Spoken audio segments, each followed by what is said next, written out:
বসতে হবে জীবনের প্রথম পাবলিক পরীক্ষায়, তাই শেষ মুহূর্তে নিজের প্রস্তুতি ঝালাই করে নেয়ার পালায় বইয়ের পাতা থেকে পরীক্ষার্থীদের চোখ যেন সরছেই না।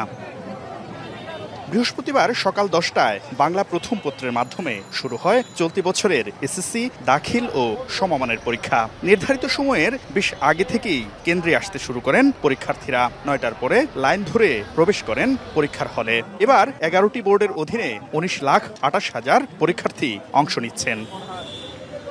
জীবনের প্রথম পাবলিক পরীক্ষায় বসেছে সন্তান, তাই দোয়ায় আর প্রার্থনায় সন্তানের জন্য মঙ্গল কামনায় মগ্ন অভিভাবকরা।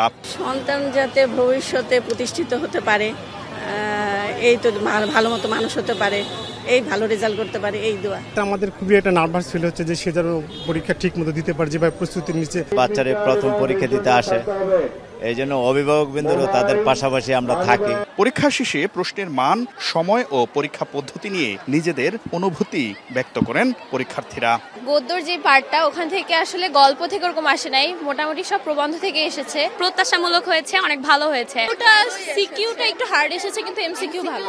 কমন গদ্য পদ্য ওইগুলো আসে নাই, যেটা আমরা আশা করি নাই যে এত ভালোভাবে আমরা লিখতে পারবো।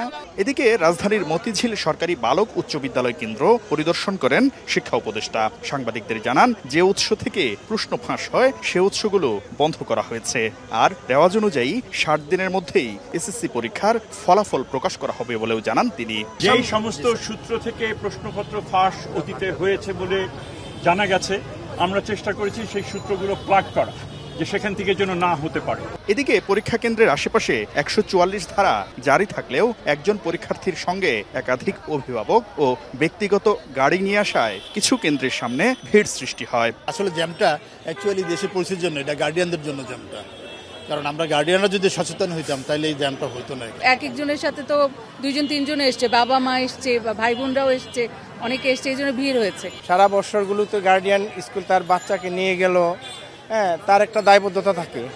হ্যাঁ, সন্তান হিসাবে তো এই পর্যন্ত আসতেই হয়। আগামী 13 মে পর্যন্ত চলবে এবারের এসএসসি ও সমমানের পরীক্ষা। জীবনের প্রথম পাবলিক পরীক্ষা এসএসসিতে কৃতিত্বের স্বাক্ষর রেখে আগামী দিনে সমৃদ্ধ বাংলাদেশ বিনির্মাণে অংশীদারি হতে চান আজকের এই পরীক্ষার্থীরা। শাকির আহমেদ, সময় সংবাদ, ঢাকা।